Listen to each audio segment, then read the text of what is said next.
கூட்டணி ஃபார்ம் ஆயிடுச்சு. ஆனால் யாருக்கு எவ்வளோ இடம், எப்படி நிற்க போகிறாங்க, எத்தனை தொகுதியில் அதிமுக நிற்கும் அப்படிங்கிறதெல்லாம் தெரியல. ஒட்டுமொத்தமாக 210 ஒரு நம்பரை எடப்பாடி பழனிசாமி சொல்கிறாரு. என்டிஏ ஆட்சின்னு பிரதமர் சொல்கிறாரு. அதிமுக ஆட்சி அமையும்னு எடப்பாடி பழனிசாமி சொல்கிறாரு. அந்த கொஸ்டின் இன்னமும் அப்படியே இருக்கோ? அதிமுக ஆட்சி ஒன்று தான், என்டிஏ ஆட்சி ஒன்று தான், ரெண்டுமே மாற்று கிடையாது. அதிமுகக்குள்ள 2 பேரும் ஒரே மாதிரி சொல்லலாம்ல? இப்படி கிடையாதுங்க. பிரதமர் வந்து எல்லா ஊர்லேயும் என்டிஏன்னு சொல்லி பழகியார் கரெக்டாக. அதனால என்டிஏ கூட்டணி ஜெயிக்கும் அப்படின்றத சொல்கிறார். இங்கே பாருங்க, முதலமைச்சர் வேட்பாளர் எடப்பாடி பழனிசாமி தான். அதிமுக தலைமையில் தான் கூட்டணி. நீங்க நேற்று பியூஷ் கோயலோட ட்வீட்ஸ் சீட் எத்தனை, யாருக்கு சீட் எத்தனைங்கிறதுல சூட்சமா இருக்கு. யாரோட சீட்டு? எல்லாருக்கும் சீட்டு. அதிமுக எத்தனை தொகுதி நிற்கும்? எல்லா கட்சிகளுக்கும் இந்த முறை வந்து பிளான் பண்ணி, லாஸ்ட் டைம் மாதிரிலாம் இல்லை, இவங்க எல்லாத்தையுமே சீட் வாங்கிட்டாங்க. எந்தெந்த சீட் வேணுன்றதை வாங்கி தங்கமணி, வேலுமணி, பிஜேபியிலேருந்து ஒருத்தர், பாமகலேருந்து ஒருத்தர் எல்லாம் ஒரு குழு போட்டு தான் ஒர்க் பண்ணுறாங்க இந்த வாட்டி. லாஸ்ட் டைம் பண்ண தப்ப இந்த வாட்டி எதுவுமே பண்ணலாங்க. அதுதான் இந்த அலையன்ஸோட ப்ளஸ்ஸாக இருக்குது இன்னைக்கு. லாஸ்ட் டைம் வந்து இவங்க சீட்டு கொடுத்து அந்த பேசுறது, திருப்பி கொண்டு போகிறது, அந்த விஷயம்லாம் கிடையாது. இப்போ நீங்கள் என்னென்ன ஒரு அதிமுக மட்டும் 170 180 நிற்குமா? மினிமம் கேரண்டியா 150 நிற்கும். இந்த 150 to 170ன்றது சில நாள் வெயிட் பண்ணும். சில பேரோட வருகை இருக்கா இல்லையாலாம் பார்த்துட்டு தான் வெயிட் பண்ண முடியும். இல்லைன்னா அந்த சில பேர்ல அண்ணன் சொன்ன விசில் இருக்கா அது தெரியாது. யார் வேணா இருக்கலாங்க, யார் வேணா இருக்கலாம். ஏன் திமுக கூட்டணியில இருந்து கூட ஒருத்தர் உடஞ்சு வரலாம், யார் வேணா வரலாங்க. திமுக கூட்டணியில இருந்து ஏன் வரக்கூடாது? ஏன் வரக்கூடாது? யார் இந்த பாசிபிலிட்டி? விசிகானா கூட வரலாம், திருமாவளவனா கூட வரலாம். சார், அன்புமணி இருக்கிற இடத்துக்கு அவர் எப்படி சார் வருவாரு? பாஜக பாமக இந்தியாவில நான் மட்டும் தான் சொன்னேன்னு திரும்ப பாருங்க. இங்க பாருங்க, நான் பார்க்குற விஷயம் ஒன்று தான். இங்கே எம்எல்ஏ எம்பி கிடைக்காதுன்னு ஒரு ஃபீலிங் வர ஆரம்பிச்சதுன்னு வச்சுக்கோங்களேன். கொள்கையும் கிடையாது, கோட்பாடு கிடையாது. பொங்கல் தாண்டிருச்சு, பிப்ரவரி மாசம் வரைக்கும் கிடைக்கல அந்த ஃபீலிங். இனிமே அதுக்கப்புறம் நான் அப்படி யார் வேணா வரலாம் தான் சொல்றேன். நான் வந்து திருமாவளவன் எக்ஸாம்பிள் சொல்றேன். ஓகேவா? யார் வேணா எந்த நேரத்துல வேணா முடிவை மாற்றி இந்த சைடு வரலாம். என்னது இடதுசாரிகள் பாஜக கூட சேருவாங்களா? இடதுசாரி இவங்க எங்க சேர்த்து திமுக கூட்டணியில இருக்க நீங்க தேமுதிகன்னு சொல்லியிருந்தா, தாவேக்கான்னு சொல்லியிருந்தா இங்க பாருங்க, தேமுதிக அந்த சைடு போறதுக்கு வாய்ப்பு இருக்கு. என்ன திமுக அலையன்ஸ் போறதுக்கு நிறைய வாய்ப்பு இருக்கு. தேமுதிக இந்த சைடு வர மாட்டாங்க. சரி, நான் சொல்றது என்னன்னா 150 சீட்ஸ் கன்ஃபார்மா ஏடிஎம்கே நிற்கும். ஒரு 25 சீட்ஸ் எடுத்து வச்சிருப்பாங்க. மிச்ச சீட்ல மற்றவங்களாம் அகாமடேட் ஆவாங்க. ஒரு லாஸ்ட்ல வந்து 150 சீட்ஸ்ல அவங்க நிக்கிற மாதிரி வரும் தான் நான் பாக்குறேன். ரைட், ஒரு 20 இல்ல. அப்போ கேள்வி வந்து பாட்டம் லைன் கொஸ்டின் என்ன சார்? கூட்டணி ஆட்சியை நோக்கி இவங்க வந்து நகர்த்திட்டு போறாங்களா அப்படின்றது தானே சார்? சார், ஒண்ணுமே இல்லை. ஏடிஎம்கே வந்து 117 சீட்டுக்கு மேல வந்தாங்கன்னா கூட்டணி ஆட்சி கிடையாது. அதுதானே சூட்சமம். அதனாலதான் நீங்க எத்தனை நிப்பீங்கன்னு நான் கேக்குறேன். இல்ல, 150 நின்னு 120 ஜெயிக்கணுங்கிறது எப்படி?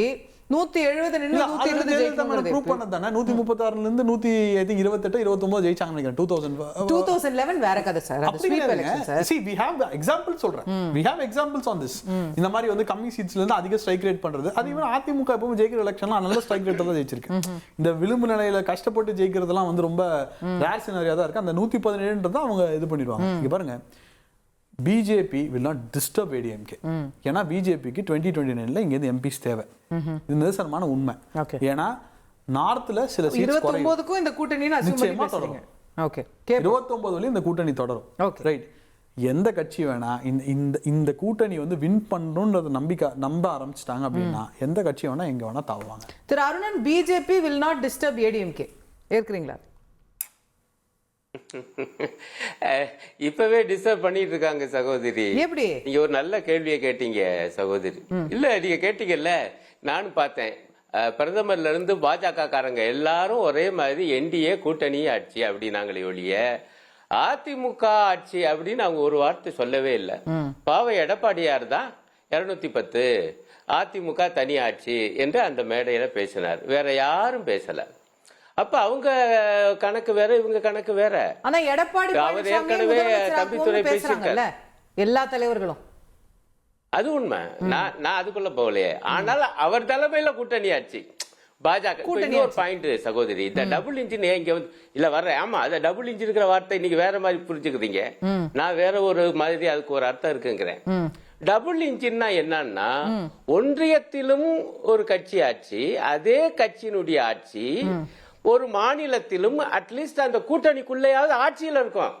அதுதானே டபுள் இன்ஜின். இப்ப நீங்க கூட ஒரு தவறான கம்பேரிசன் கொடுத்தீங்க.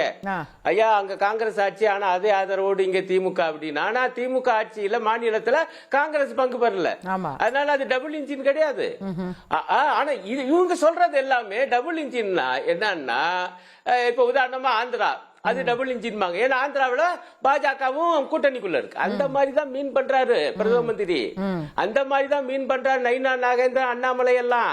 ஆனால் அப்படி மீன் பண்றாரு அந்த பொருளில் நம்முடைய எடப்பாடியார் பேசுவதில்லை. அவர்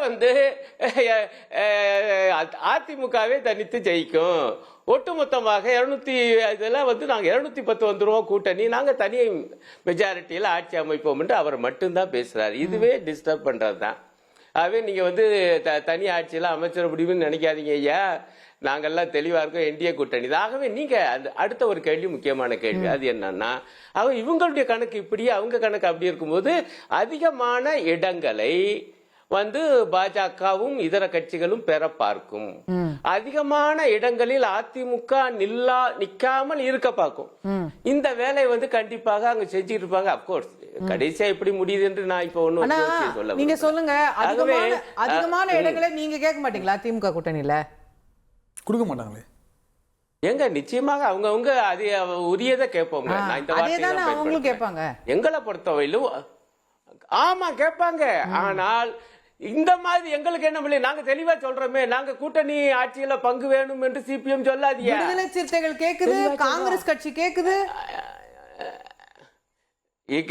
ஏங்க அவங்கள அதிகாரப்பூர்வமா இன்னும் கேட்கலங்க. விடுதலை மேலிட பொறுப்பாளர் கேட்கிறாங்க. விடுதலை சிறுத்தைகளோட கொள்கை இருக்க இல்ல, அவங்க இப்ப பழையபடி தொழில் திருமாவளவன் பேசிட்டாரு, அது நாங்க கேட்போம். ஆனா அதை வச்சு நாங்க முடிவு செய்ய மாட்டோம்னு இப்ப 2-4 நாள் பேசிருக்காரு. பழைய பேச்சு சொன்னீங்கன்னா இல்ல இல்ல நீங்க இப்ப உள்ள நிலைமையை சொல்லணும். ஆதரவு தேவைப்படுதுன்னா நீங்க கூட்டணியில ஆட்சியில இடம்பெறணும்னு காங்கிரஸோ விடுதலை சிறுத்தைகளோ கேட்காதா சார்? ஏங்க அது வேற விஷயம்ங்க, அது ஆட்டோமேட்டிக்கா வந்துருங்க. அது ஆட்டோமேட்டிக்கா வர. அப்போ கூட நாங்க எவ்வளவு போட்டிடுறோம், முன்னாடியே இவங்க உறுதிப்படுத்திக்கிறாங்க ரெண்டு பெரிய கட்சிகளும். இல்லங்க, ரெண்டுக்கு வித்தியாசம் இருக்கு சகோதரி, உங்களுக்கே தெரியும். பாஜகவும் இதற்கு குறிப்பா பாஜக தனி பெரும்பான்மை அதிமுக பெற்றுவிடக் கூடாது என்றனால அந்த சொல்ல பயன்படுத்திக்கிட்டே இருக்கு. என்டிஏ கூட்டணி ஆட்சி, என்டனி கூட்டணி. அது எடப்பாடிக்கு தெரிய போய் தான் அவர் இப்படி பேசுறாரு. இது அதிமுக தலைமையில் தனி ஆட்சி, கூட்டணி ஆட்சி என்கிற பேச்சே இல்லைன்னு தம்பித்துரை ஏன் பேசினாரு? அதை மறுத்தார எடப்பாடியாரு, பேட்டியை பார்த்தோம்ல. அது இதுக்கு இது தயவு செய்து ஒப்பிடாதீங்க. இன்னும் ஒரே ஒரு பாயிண்ட், இதெல்லாம் ஒரு புறம் இருக்கட்டும். எனக்கு என்ன ரொம்ப வருத்தம்னா, பிரதமருடைய பேச்சு எங்க அவர் ஒரு கட்சி தலைவரா பேசினாரு, பயங்கரமா அட்டாக் பண்ணி திமுக இப்ப கூட பாஜக ஆதரவாளர் சொன்னால பிரமாதமா நேரட்டிவ் செட் பண்ணி விட்டாரா. சிஎம்சி அப்படின்னா ஏதோ ஒண்ணு, ஊழல், மாஃபியா அண்ட் கிரைம், அப்படி ஒரு மாஃபியா கிரைம். அடேங்கப்பா, இந்த மூணையும் பாஜக ஆட்சியில எங்க எப்படி இருக்குது, இவருடைய ஆட்சி எப்படி இருக்கு நான் பேசவா? இப்ப பாஜகவுடைய அக்கௌண்ட்ல 10,000 கோடி ரூபா இருக்கு, எப்படி இங்க வந்துச்சு, யாருங்க கொடுத்தா? இவங்க கட்சிக்கு 10,000 கோடி ரூபா மொய் பண்ணி இருக்கக்கூடிய பெரும் முதலாளிகளுக்கு இந்த அரசாங்கம் எதிர்மொய் என்ன பண்ணிச்சு? ஏதாவது பண்ணிருக்க சும்மா கொடுப்பாங்களே 10,000 கோடி ரூபாய். நான் சொல்றேன் அவங்க தப்பாவே சொல்ல மாட்டாங்க. கம்யூனிஸ்டோட